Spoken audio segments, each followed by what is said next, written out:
जैसा कि दुनिया कोरोना वायरस महामारी द्वारा प्रस्तुत कठिनाइयों से जूझ रही है, भारत एक भीड़-भाड़ वाला देश है जो कोविड-19 संक्रमण के प्रसार की निगरानी और नियंत्रण करने के अपने प्रयासों में सतर्क रहता है। नवीनतम अपडेट में भारत में 594 नए कोरोना वायरस मामले सामने आए हैं, जिससे स्वास्थ्य विशेषज्ञों और आम लोगों को पूरी तरह से सतर्क रखा गया है। 2.6 हजार के कामकाजी केसलॉइड के साथ देश बीमारियों की किसी भी संभावित बाढ़ को रोकने के लिए स्थिति पर बारीकी से नजर रख रहा है।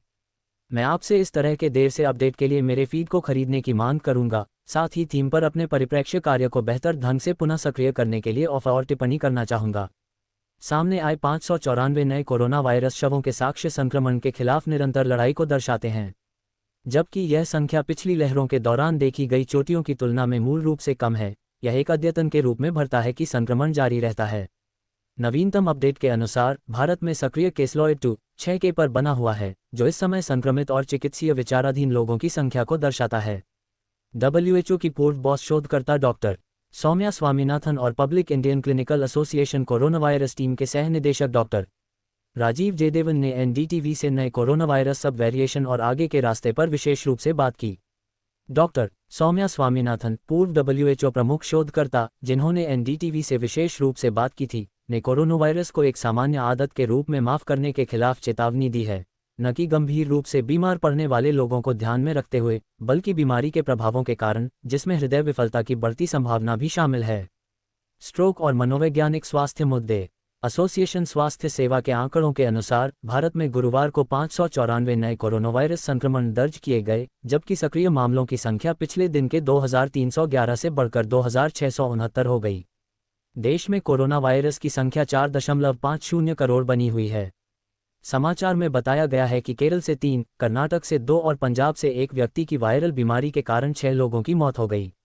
देश में कोरोना वायरस के बढ़ते मामलों के बीच राजस्थान में 2 नए मामले सामने आए हैं। स्वास्थ्य विभाग के अतिरिक्त प्रमुख रवि प्रकाश शर्मा के अनुसार सवाई मानसिंह इमरजेंसी क्लिनिक और JK सॉलिटरी क्लिनिक में 2 अलग-अलग कोविड-19 पॉजिटिव पाए गए। जयपुर, दोनों मरीज अलग अलग इलाकों से इलाज के लिए जयपुर आए थे।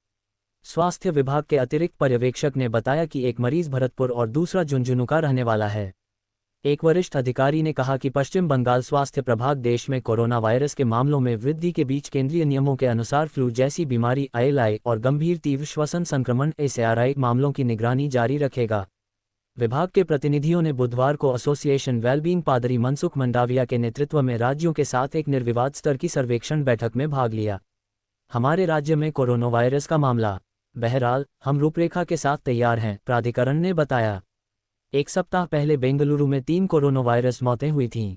हालांकि कर्नाटक में अभी तक JN.1 का कोई मामला सामने नहीं आया है और स्वास्थ्य विशेषज्ञों ने दोहराया है कि चिंता की कोई बात नहीं है। राज्य स्वास्थ्य विभाग की जानकारी के अनुसार कर्नाटक ने बुधवार को 22 नए कोरोना वायरस सकारात्मक मामलों की घोषणा की।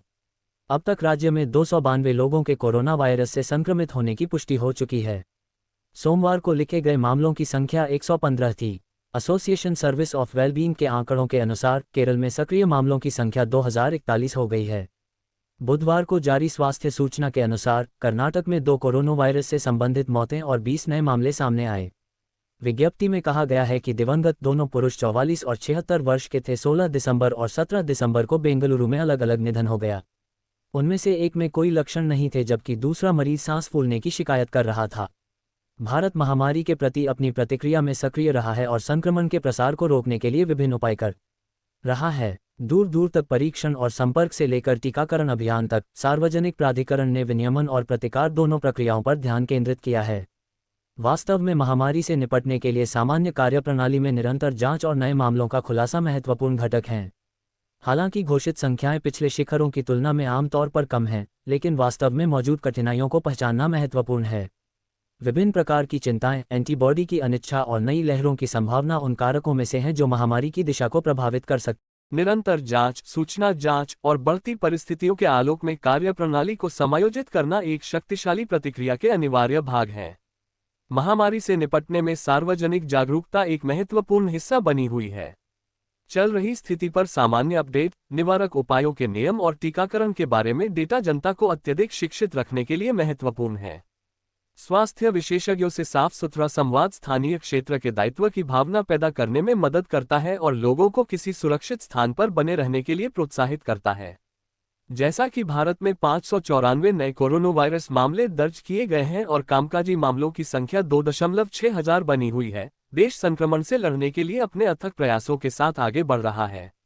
निरंतर टीकाकरण अभियान, सरकारी प्रतिक्रिया और सार्वजनिक जागरूकता अभियान महामारी की जटिलताओं की खोज में महत्वपूर्ण भूमिका निभाते हैं।